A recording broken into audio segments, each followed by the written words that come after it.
ተወስን ስትይ ዛሬ ነገ ያልኩሽ የምትወጂኝ ፍቅሬን አብርሽ ውጣ ከዚህ። አብርሽ እንደዚህ መውጣቱ ይሻልሃል። ልጄ ሳይሆን ልጄ እያልክ የምትኮፈሰው ነገር አይገባኝም። ቤተሰቦቼ ሩታ የወለደችው ልጅ የኔ ነው የኔ ልጅ ነው እያልኳችሁ ለእኔ ድምፅ መሆን ያልፈለጋችሁት ምክንያት አልገባኝም። እኔ ለምን እንደሆን አልገባኝም። የአብርሽ ልጅ እንደሆን አድርጋችሁ የምታስመስሉ ሰዎች ጤነኛ ናችሁ? ጤነኝነታችሁ በጣም ያሳስበኛል።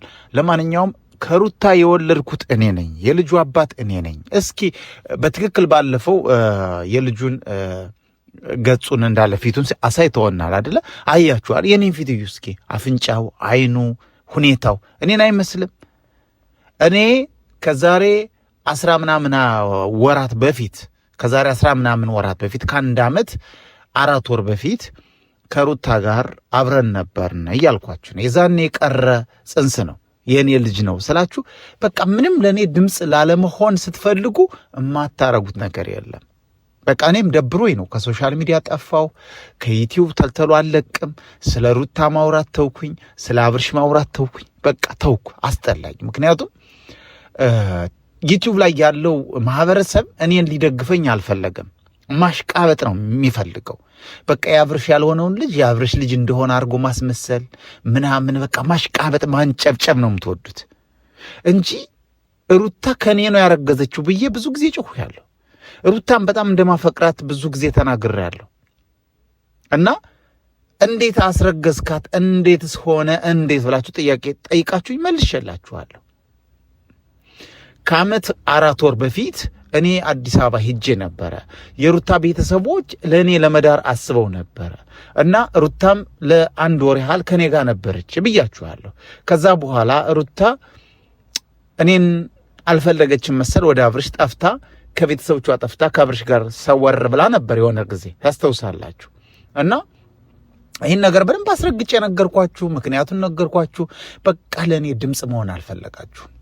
ለምን እንደሆነ አይገባኝም ቤተሰብ። እና አሁን ደግሞ አብርሽ ልጁን ተሰናብቶ ወጣ የሚለው ርዕስ ሳይ ምንድን ነው? መች ልጁ ነው? ሲጀመር ልጁ ነው አይደለም። ስለዚህ አብርሽ ልጁን ተሰናብቶ ወጣ። ገደል ይግባ፣ ጥርግ ይበል። እኔ ምን አገባኝ? ልጁ የኔ ነው።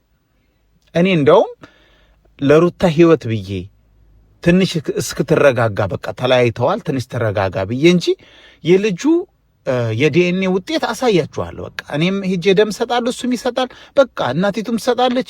ዲኤንኤ ውጤቱ የዛኔ ያሳየናል የማን ልጅ እንደሆነ። እና ትንሽ ተናድጄ ነው የመጣሁት። እኔ በቃ ውስጤ እያረረ ነው። እኔ ሩታን ተዋት፣ በቃ የኔ አትሁን፣ ችግር የለውም። ሩታ ከዚህ በኋላ የኔ ላትሆን ትችላለች፣ ግን ልጁ ግን የኔ ነው። ልጄን አትክዱኝም። ትክዱኛላችሁ ኢትዮጵያውያን። የሩታ ልጅ የኔ ልጅ ነው፣ አስረግጬ የነገርኳችሁ ነው። ለማንኛውም የጠፋሁትም ይሄ ደብሮኝ ነው። አታስደብሩኝ፣ ድምፅ ሁኑኝ። በቃ ልጁ የኔ እንደሆነ ድምፅ ልትሆኑኝ ይገባል። እሺ ቤተሰቦቼ። እና እኔም አልጥፋ፣ ብዙ ከሶሻል ሚዲያው አልጥፋ፣ ድምፅ ልትሆኑኝ ይገባል። ይሄን ቪዲዮ ላይክ አድርጋችሁ አብርሽም ይሄን ቪዲዮ ይየው። በቃ ነገሩ ከዚህ በፊትም ብዙ ጊዜ የኔን ቪዲዮ አይቶ 100% በቃ ልጄ ነው እያለ ወደ ሩታ የሚጠጋጋው ነገር አልገባኝም። ጤነኝነቱም ትንሽ አጠራጥሮኛል። ሩታም እኔ ለምን እንደሆነ የኔ ልጅ እንደሆነ እያወቀች ብቻ ተውት። እኔ ብዙ ባልናገር ጥሩ ነው በሁለቶች። ለማንኛውም እኔ የምፈልገው እንዳለ ዩቲዩብ ከምትጠቀሙ እህት ወንድሞቼ ድምፅ ነው የምፈልገው። ድምፅ እንድትሆኑ ይፈልጋለሁ። ወዳችኋለሁ፣ አከብራችኋለሁ። ወንድማችሁ ኤፊ ሾው ነኝ። ይሄን ቪዲዮ ላይክ በማድረግ ቡም ብሎ እንዲወጣ አድርጉት። እንዲሁም ለቻናሌ አዲስ ከሆናችሁ የታላችሁ ሰብስክራይብ አድርጉ እንጂ ምንድን ነው እዛው ቁጭ ብለን ከፍ እንበል እንጂ እኔም ሞራል ሁኑኝ እንጂ ድምፅ ሁኑኝ፣ ሞራል ሁኑኝ። ወዳችኋለሁ፣ አከብራችኋለሁ። መልካም ጊዜ ይሆንላችሁ። ባባይ